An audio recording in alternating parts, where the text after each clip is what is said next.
नमस्कार साथियों, अगर आप भी क्लास 10 के छात्र हैं और आपका भी 1 जुलाई से त्रिमासिक परीक्षा होने वाला है तो यह वीडियो आपके लिए बहुत ही इंपॉर्टेंट है, क्योंकि इस वीडियो में हम लोग हिंदी का जो त्रिमासिक परीक्षा में ऑब्जेक्टिव और सब्जेक्टिव क्वेश्चन आने वाला है वही आज के इस क्लास में करने वाले हैं। तो इस वीडियो को लास्ट तक जरूर देखिएगा, क्योंकि जो जो क्वेश्चन हम करवाने वाले हैं वो 100% आपके एग्जाम में आने की संभावना है। तो इसलिए ध्यान रखेंगे, वीडियो को लास्ट तक देखेंगे और आप लोग वीडियो को लाइक जरूर कर दीजिएगा।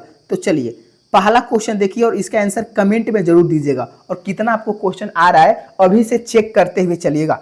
तो पहला क्वेश्चन देखिए, कह रहा है श्रम विभाजन और जाति प्रथा के लेखक कौन है। तो याद रखिएगा, श्रम विभाजन और जाति प्रथा के जो लेखक हैं वो बाबा साहेब भीमराव अंबेडकर जी हैं।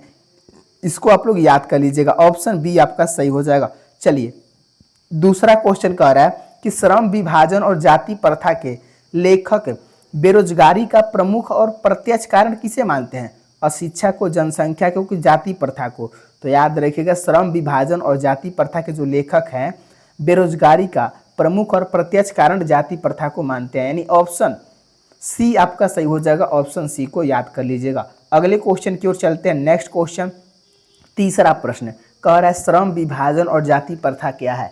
याद रखिएगा, श्रम विभाजन और जाति प्रथा जो है निबंध है, और यह बहुत सारे बच्चे गलती करते हैं, यहाँ पर ध्यान रखेंगे। और देखिए बाबू, अभी भी अगर आप लोग चैनल को सब्सक्राइब नहीं किए तो जरूर जुड़ जाइए सब्सक्राइब करके, क्योंकि आपका जितने भी त्रिमासिक परीक्षा में ऑब्जेक्टिव आने वाले हैं सब इस क्लास में कराया जाएगा। और अगर आप लोग क्लास 10 के अच्छे से तैयारी करना चाहते हैं तो जुड़ जाइए बाबू, क्योंकि इसमें ऑब्जेक्टिव और सब्जेक्टिव क्वेश्चन पूरा आपको एकदम याद करवा देंगे। और वीडियो को आप लोग लाइक जरूर करिएगा और अपने दोस्तों को शेयर करिएगा। चलिए चौथा क्वेश्चन देखिए, करें कि डॉक्टर भीमराव अंबेडकर का जन्म कब हुआ।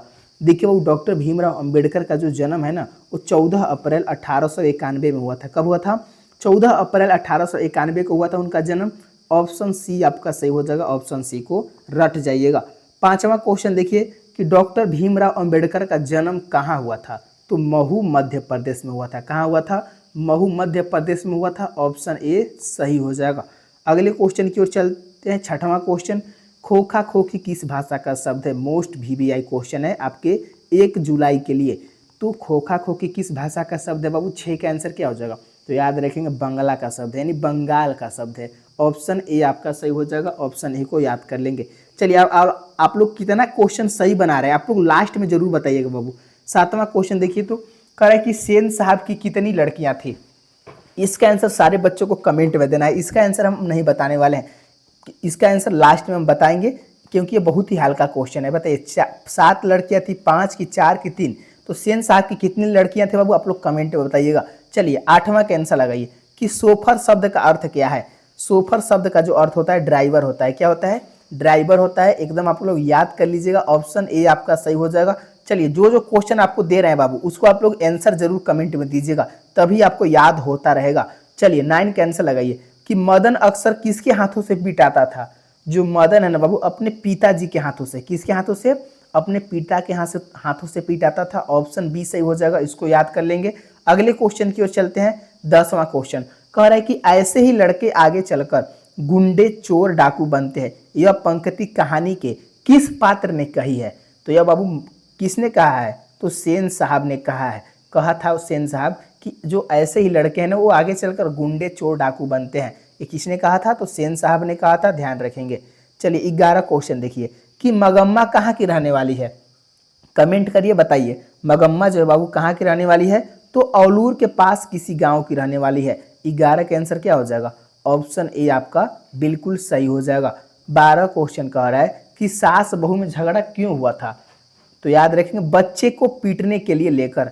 सास बहू में झगड़ा आखिर क्यों हुआ था बाबू? तो बच्चे को पिटाई के लिए हुआ था, पीटने के लिए लेकर हुआ था। ऑप्शन ए सही हो जाएगा।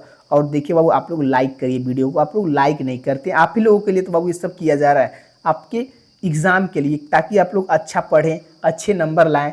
तो आप लोग कम से कम लाइक और चैनल को तो सब्सक्राइब कर लीजिए, इससे आपका ही फायदा होने वाला है। बताइए मगम्मा क्या खाती थी। तो मगम्मा जो है ना बाबू गुटखा नहीं खाती थी, वो क्या खाती थी? पान सुपारी खाती थी। 13 का आंसर क्या हो जाएगा? ऑप्शन बी हो जाएगा, ऑप्शन बी को याद कर लीजिएगा। चलिए अगले क्वेश्चन की ओर चलते हैं। नेक्स्ट क्वेश्चन 14 प्रश्न, कर मगम्मा अपना पैसा कहाँ रखना चाहती थी। देखिए जो मगम्मा है ना बाबू वो अपना पैसा ना माँ जी के पास, जहाँ वो दही बेचने जाती थी वहीं माँ जी के पास रखना चाहती थी। यानी ऑप्शन बी आपका सही हो जाएगा, ऑप्शन बी को याद कर लेंगे। चलिए अगले क्वेश्चन की ओर चलते हैं। 15 क्वेश्चन देखिए, कह रहा है कि दही वाली मगम्मा कहानी का मुख्य पात्र कौन है। बताइए, दही वाली मगम्मा कहानी का जो मुख्य पात्र है वो मगम्मा है। क्या है? मगम्मा है। ऑप्शन बी आपका सही हो जाएगा। अगले क्वेश्चन की ओर चलते हैं। 16 क्वेश्चन कि गुणनिधि ने किस दल का गठन किया था। बहुत ही इंपॉर्टेंट क्वेश्चन और देखिए 100% आपके एग्जाम में रहेगा। तो गुणनिधि ने किस दल का गठन किया था? करे स्वेच्छा सेवक दल की स्वयं सेवक दल। याद रखिएगा, 16 का आंसर हो जाएगा स्वेच्छा सेवक दल का गठन किया था। ऑप्शन ए आपका सही हो जाएगा। अगले क्वेश्चन की ओर चलते हैं। 17 प्रश्न करे कि बाढ़ का पानी बढ़ता जा रहा है, ऐसी खबर गांव में पहुंचाने के लिए गुणनिधि ने किसे कहा था। तो किसे कहा था? तो याद रखेंगे सरपंच को कहा था। ऑप्शन बी आपका सही हो जाएगा, ऑप्शन बी को याद कर लीजिएगा। चलिए 18 क्वेश्चन कर लक्ष्मी की कितनी लड़कियां थी। तो याद रखेंगे लक्ष्मी की कितनी लड़कियां थी। तो याद रखें 2 लड़कियां थी। ऑप्शन ए आपका सही हो जाएगा, ऑप्शन ए को याद कर लेंगे। अगले क्वेश्चन की ओर चलते हैं। 19 क्वेश्चन कह रहा है विपत्ति अकेले न आकर संगी साथियों के साथ आती है, यह पंक्ति किस पाठ की है। तो यह बाबू डहते विश्वास की है। क्यों? कि विपत्ति अकेले न आकर संगी साथियों के साथ आती है, डहते विश्वास में लिखा गया है। ऑप्शन सी आपका सही हो जाएगा। अगले क्वेश्चन की ओर चलते हैं। 20 क्वेश्चन कह रहे बाढ़ की समस्या कहानी के केंद्र में है, तो डहते विश्वास में है। किसमें? तो डहते विश्वास में बाढ़ की समस्या को दिखाया गया है। ऑप्शन बी सही हो जाएगा। देखिए बाबू, ये सब इंपॉर्टेंट क्वेश्चन आपको याद करना ही होगा, इसलिए ध्यान से पढ़िएगा। चलिए 21 क्वेश्चन कराए कि भारत से हम क्या सीखे, इसके रचनाकार कौन है। तो भारत से हम क्या सीखे, इसके जो रचनाकार है मैक्स मूलर हैं। कौन है? मैक्स मूलर है। 21 का ऑप्शन सी हो जाएगा, इसको रट जाइएगा। अगला क्वेश्चन देखते हैं। 22 क्वेश्चन करें संस्कृत भाषा और यूरोपियन भाषा का तुलनात्मक व्याख्या किसने दिया है।